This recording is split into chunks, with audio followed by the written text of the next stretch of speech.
Hey, Mrs. Dixon again. I want to do another tutorial for you on Pearson, just to give you some helpful pointers on things that I've found this week to be problems and how to get around those problems. Once we log in, I've heard from parents that the student interactive pages are not working on iPads. I've hopefully have created a fix for that. We're going to go into this session, 8:06 telling time. On an iPad or any device that you have, you can access any of the digital practice assessments, the visual learning, the interactive practice buddy. However, once we get to the interactive student editions, when you open it, if it just keeps spinning and spinning and spinning, some things I want you to do. Make sure you're opening this in Google Chrome.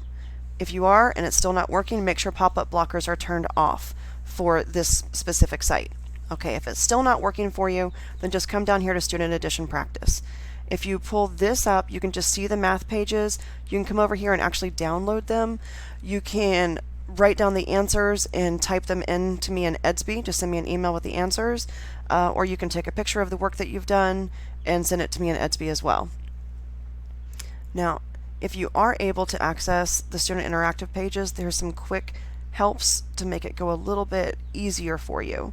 I did find a new function that I didn't even know about. There is actually a notebook in here. So as you come to the page, instead of having to use the tools to write everything down and it looks all sloppy and kind of crazy, or having to pull up the text box over here that you can type your answer and then you can pull off of it and click and drag your answer down.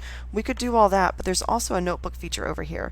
If you click on the menu, you can click on Notebook, and it will actually pull up a blank Word document that you can type your answers. What can you do in less than 15 minutes? I can brush my teeth. You just have to write your answer down there. Click Done, and it will save your work for you. One thing I noticed that students were not doing here, they were not clicking the Next button. I noticed several assignments were turned in with just the first page when there's actually 4 pages. Whenever we are going to start doing this, I'm going to come on and teach the first 2 pages just like we always do. You're expected to do page 3 and maybe page 4 if I ask you to do it, but definitely page 3 every time.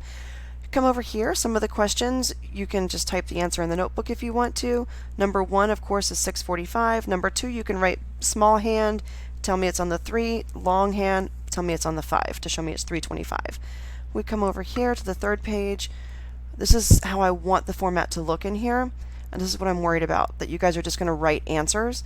Make sure that you actually put the question number down. So this says question number 5, 9 o'clock. So you put the question number and you put the answer down here for me.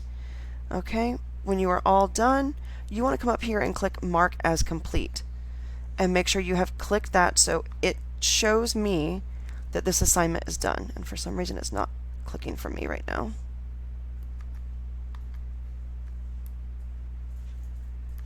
There we go. Mark it as complete.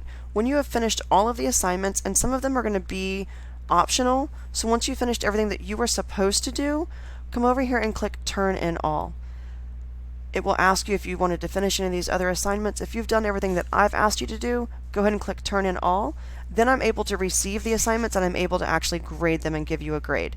Until that Turn in All has been clicked, I'm not able to give you a score. Okay? That's it, guys. Hope that was helpful.